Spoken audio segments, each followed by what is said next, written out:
میرے شوق دینے اعتبار تینوں آجا او کہ میرا انتظار آجا اینو لڑن بائنلی لبنائے کی تو سوچنا ہے سنتمگار آجا بھانویں ہجرتی بھانویں وصال ہوئی وکھوف کے دوہاں داہے لست نی میرے سوہنا جا ہزار واری آجا پیاریا تی لکھوار آجا رواج مسجدہ مندراں دی اوتھے ہستیاں تی خود پرستیاں نے میخانے اوچ مستیاں ای مستیاں نے ہوش کر بن کے آشیار آجا تاوی سادہ تی تیرا دل سادہ تینوں اینویں رقیب کارا پایا جے تو میرے جنازے تی نے آیا را تک دی تیری مزار آجا ساکھ ہے وسنا جے تاوی چاہنا ہے میرے غالباً اس جہان اندر آجا رندہ دی بزم اچ آبہ جا ایتھے بیٹھ دینے خاکسار آجا میرے شوق دینے اعتبار تینوں آجا او کہ میرا انتظار آجا عاشق محبوب سے کہتا ہے کہ تمہیں میرے شوق محبت اور سچائی پر یقین نہیں، اس لیے آؤ اور خود دیکھو کہ میں کس شدت سے تمہارا منتظر ہوں۔ یہ انتظار محض جسمانی نہیں بلکہ روحانی کیفیت کا اظہار ہے۔ اینو لڑن بائنلی لبینا ہے کی تو سوچنا ایسے تمگار آجا، یہاں محبوب کی بے رخی پر طنز ہے۔ شاعر کہتا ہے کہ تم لڑنے کے بہانے ڈھونڈتے ہو، شاید تم میری وفا کو ظلم سمجھ بیٹھے ہو، مگر پھر بھی آؤ کہ بات واضح ہو جائے۔ بھانویں ہجرتی بھانویں وصال ہوئے وکیف کے دوہاں داہے لست نے، یہ بڑا گہرا صوفیانہ شعر ہے۔ شاعر کہتا ہے کہ جدائی اور وصل دونوں کی اپنی اپنی لذتیں ہیں۔ صوفیانہ فکر میں ہجرت نفس کی تربیت اور وصال قربن الہی کی علامت ہے۔ میرے سوہنیا جا ہزار واری آجا پیاریا تی لکھوار آجا، یہاں عاشق کی بے پایا محبت چھلکتی ہے۔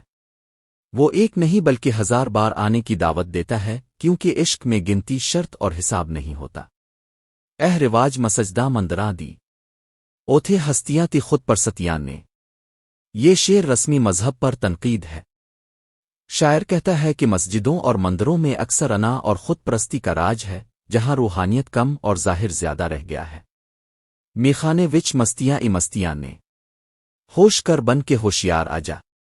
میخانہ یہاں شراب خانہ نہیں بلکہ صوفیوں کی مجلس ہے، جہاں عشق الہی کی مستی ہے۔ شاعر محبوب کو نصیحت کرتا ہے کہ عقل کے غرور کو چھوڑ کر عشق کی ہوشیاری اختیار کرو۔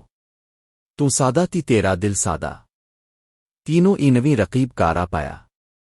محبوب کی سادگی بیان کرتے ہوئے شاعر کہتا ہے کہ تمہارا دل اتنا صاف ہے کہ مخالفین تمہیں بہکا دیتے ہیں اور تم حقیقت کو پہچان نہیں پاتے۔ جے تو میرے جنازے تین آیا را تک دی تیری مزار عجیم آلف، یہ شعر انتہا درجے کی محبت اور درد کا اظہار ہے۔ شاعر کہتا ہے کہ اگر تم میری زندگی میں نہ آئے تو کم از کم مرنے کے بعد میری قبر پر آ جانا، جہاں میں اب بھی تمہارا منتظر ہوں گا۔ سکھے وسنا جے تو چاہنا اے میرے غالباً اس جہان اندر، یہاں شاعر دنیاوی سکون کا راز بتاتا ہے کہ اس جہان میں اگر سکون چاہتے ہو تو خودی غرور اور نفرت کو ترک کرنا ہوگا۔ آجا رندہ دی بزم وچ آبہ جا، ایتھے بیٹھ دے نے خاکسار آجا۔ رندوں کی محفل دراصل عاجزی، محبت اور سچائی کی مجلس ہے۔ شاعر کہتا ہے کہ یہاں غرور نہیں صرف خاکساری ہے، اسی لیے آؤ اور اس محفل میں بیٹھو۔ ناظرین کیسی لگی آپ کو ویڈیو؟ دعاؤں میں یاد رکھیں۔ شکریہ۔ یہ آپ کا اپنا چینل ہے، سبسکرائب کریں اور دوستوں میں شیئر کریں۔ شکریہ۔ استاد غلام علی، پیدائش 5 دسمبر 1940، پٹیلا گھرانے سے تعلق رکھنے والے ایک پاکستانی غزل گلوکار ہیں۔ آپ بڑے غلام علی خان کے شاگرد ہیں۔ آپ کا شمار عصر حاضر کے بہترین غزل گلوکاروں میں ہوتا ہے۔ غزل سرائی میں آپ کا انداز اور اتار چڑھاؤ منفرد مانا جاتا ہے، کیونکہ اس میں دیگر غزل گائکوں کے برعکس ہندوستانی کلاسیکی موسیقی کا رنگ جھلکتا ہے۔ پاکستان، بھارت، نیپال، بنگلہ دیش کے علاوہ آپ امریکہ، برطانیہ اور مشرق وسطی کے ممالک میں بھی خاصے مقبول ہیں۔ آپ کی متعدد غزلیں بالی ووڈ فلموں میں لی گئی ہیں۔ آپ کی مشہور و معروف غزلوں میں چپکے رات دن، کل 14ویں کی رات تھی، ہنگامہ ہے کیوں برپا، کیا ہے پیار جسے، یہ دل یہ پاگل دل اور ہم کو کس کے غم نے مارا شامل ہے۔ آپ کا حالیہ album Hasratein global Indian music academy award 2014 کے موقع پر بہترین غزل البم کے زمرے کے لیے نامزد ہوا۔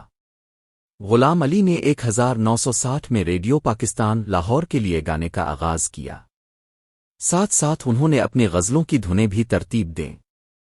ان کی دھنیں راگ کی بنیاد پر ہوتی ہیں اور بعض اوقات ان میں مختلف راگوں کا امتزاج پایا جاتا ہے۔ وہ گیریناگاکا کو غزل کے ساتھ ملانے کے لیے معروف ہیں جو سامعین کے دل کو چھو لیتی ہے۔